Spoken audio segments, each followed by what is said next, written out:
Thank you. All right. Thank you. Welcome back. All right, any questions on the resolution then? It has been introduced and second.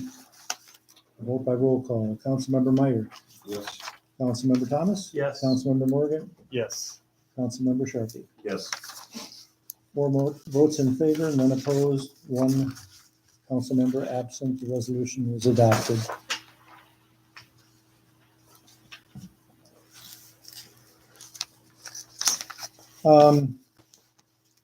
Item 13.1, this is a resolution 67-2022, a resolution accepting the resignation of and declaring a vacancy. You do have, the one that was sent out had one date on, the one that we'll be using as the date of, effective date of January 2nd, 2023. City Attorney Arneson, would you want to talk about the date change and what brought that about? My understanding was that we wanted to give the council at least the option of filling this vacancy by appointment as opposed to having a special election. And to do that, you need to have a vacant term with less than 2 years of the term left. And so if we get into early January, that means that there'll be less than 2 years of Councilman Sharpie's term left. And so the council would have that option of filling it by appointment, as opposed to having a special election in April or May.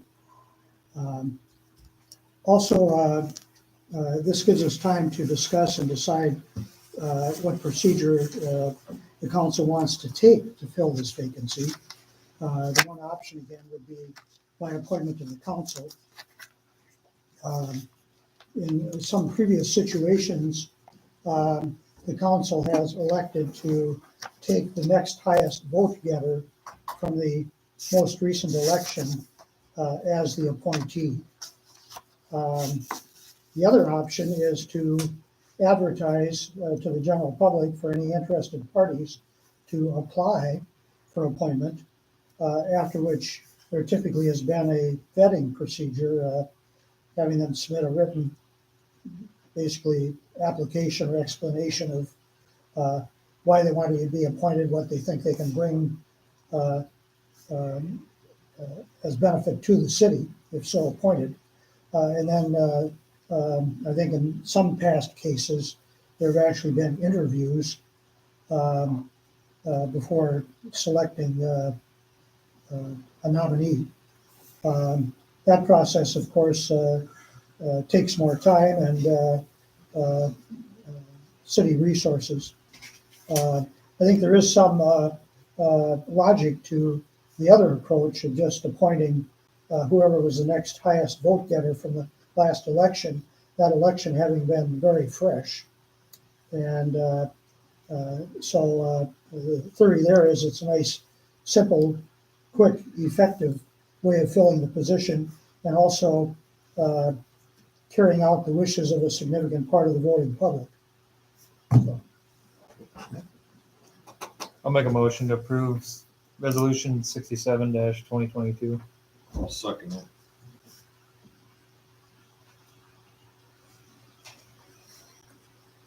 Resolution 67-2022, introduced by Councilmember Morgan, second by Councilmember Meyer. And it is a resolution accepting a resignation and declaring a vacancy. Again, this is going to be accepting the resignation of Councilmember Sharpie, and it has an effective date of January 2nd, 2023. More discussion? Anything? Hearing none, vote by roll call. Councilmember Thomas. Yes. Councilmember Morgan. Yes. Councilmember Sharpie. Well, should have abstained from my own resignation. Okay. Or whatever. Oh, yes, it's fine. Councilmember Meyer. Yes. What the proper procedure is on that? Well, You should vote no. Vote against it. We'll get it in the paper. There you go. I'm not gonna do double duty. That's not right.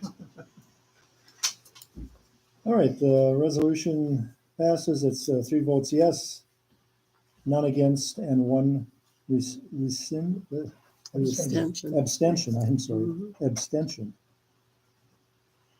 Okay, resolution passes, and then we will not be, well, I guess let's open up for discussion as long as we're on this topic. Feelings on how this position should be filled. And it probably won't be filled until the next calendar year, until the resignation takes effect. So any thoughts? I think the precedence has been set to move down to the next vote, highest vote, Yeah. and that's the way we should I be mean- aiming to do so. But, I mean, that's, the public spoke and that I think that's the Okay. best way to go as well. Right, I would agree with that 100%. Yeah, if it was an off year, you know, in an off year, we've done Yeah. the application process, and in election year, we've done the But this is appointment, so it kind of fresh election. makes sense. Okay, so again, that'll be dealt with after the first of the year by the new council. Moving on to item 15, we just did 14. Discussion on the vacancy. Discussion of library board membership to include outside resident from Green Isle or surrounding area, and I would just summarize that by saying a Green Isle address.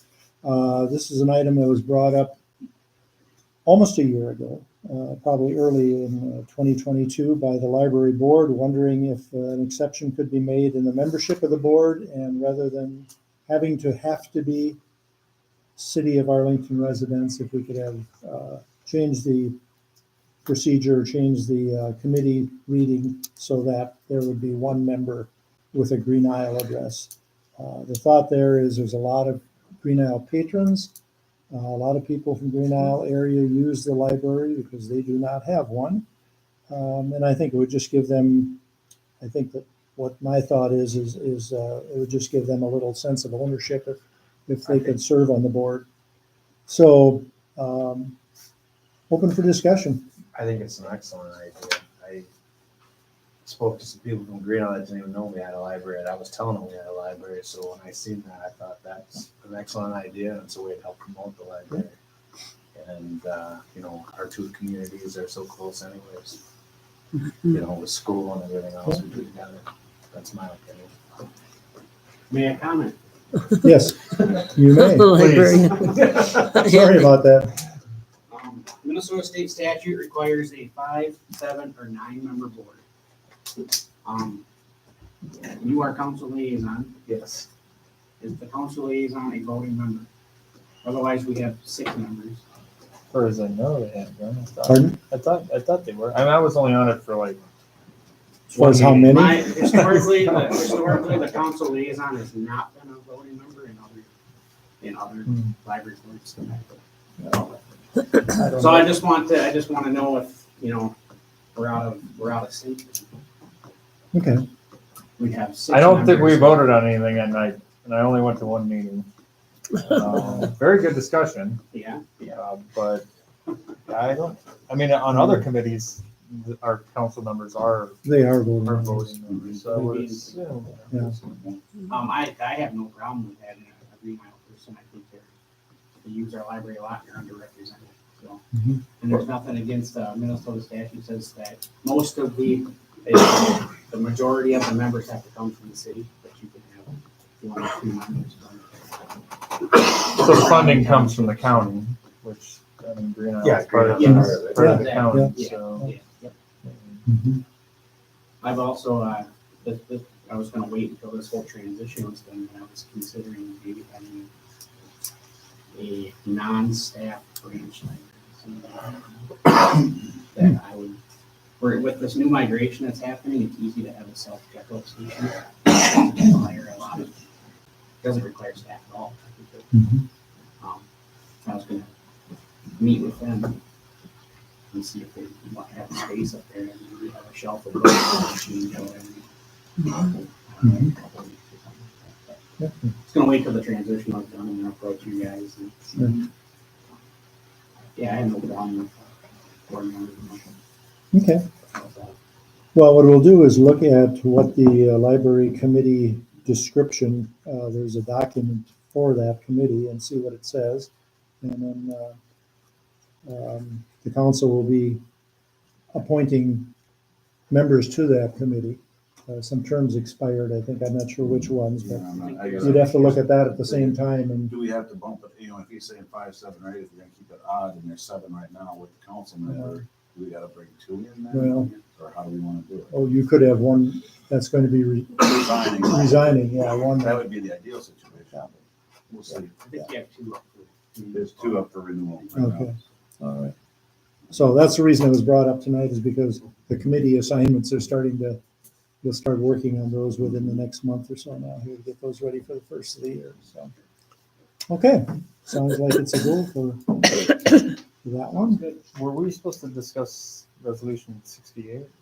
No, that one is not, that's the one that would have dealt with filling the vacancy Oh, tonight. so this is just. Yep. Yeah, you can discard that one. All right, item 16, discussion regarding on-call planning assistance, Bolton and Mink, and this is regarding the vacancy we have in planning and zoning consultant. So I'm going to turn it over to Shirley, and we want to. Thank you very much, Mayor. We had contacted Bolton and Mink, our engineering service, and they were able to give us some figures as to what it would cost us, since we're without a planner right now.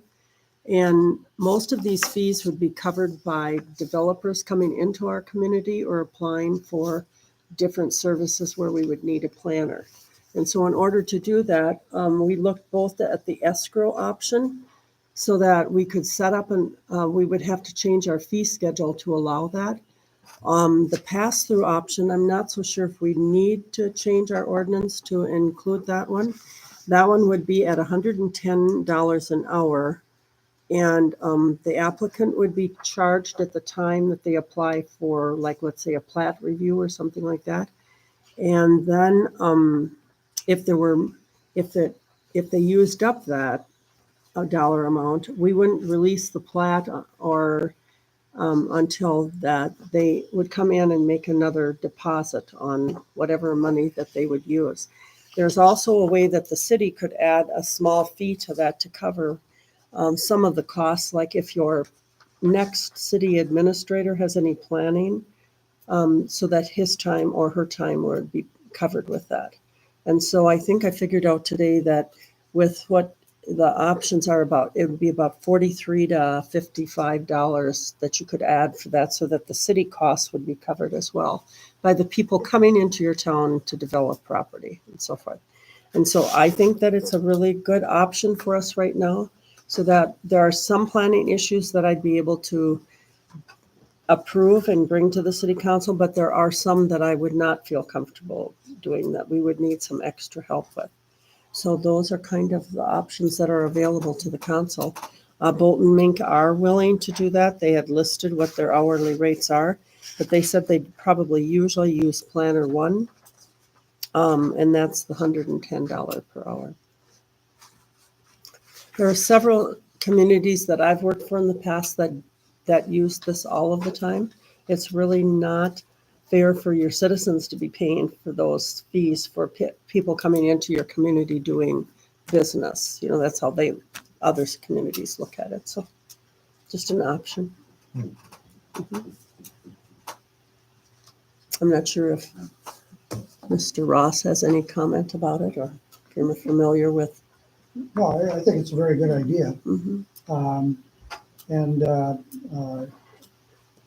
Bolton and Mink, of course, is extremely familiar with our community. Mm-hmm. So I guess if we wanted to go with that option, I would say they'd be first in line. Mm-hmm. I agree, I think it's a great idea. Okay. So then I suppose, I thought that we should maybe take it to the planning commission, and that meeting is December 1st, and at least review it with them so that we have the support of them. So I'm not sure if you want to act on this tonight, or if I should go to the planning commission first with it and then bring it back for a motion. Fifth, Mhm. I think that would be a good idea. Okay, get their input Get their first. input from it Right. too and see Okay. Because obviously, yeah, I'm assuming for years that we've never charged Mm-hmm. for any services. No. You know, No. I'm sure in a lot of jobs, just in the recent past, there's been hours and hours and hours of time that Mhm. they change their mind and they back out and they're gone, and we have never collected a penny from them. Right. And most cities include not only their planner time, but the city attorney time and like your administrator time, some of that. I'd bring all that up at planning and zoning Mhm. planning meeting Okay, and get their input. right, and then bring it back to you Bring the it back first on the meeting. 5th. Yeah. Okay, that sounds Mhm. very If good. they got, if that's their recommendation, then we'll approve it. Okay, that sounds good. Thank you. Yeah. So I'm wondering, so like typically right now, our planner has been going to the meeting and basically they're the administrator of the meeting. And I don't know that under this situation that would be the Probably, same. probably not. So just ensuring that, Right. people are aware of that and Mhm. knowing now maybe our future administrator is the person that's actually Yeah. Right. heading that portion of it up. Yeah. I think right now this would be a good solution just to get us until. we Yeah, can there's the AMBA and Get stuff. with AMBA and everything we got going on, just to Right. keep something going on that end with the more difficult stuff. Yeah, I just want to make sure that they're aware of that. So Yeah, that they're still gonna have. they're not thinking that this person is then coming to the meeting.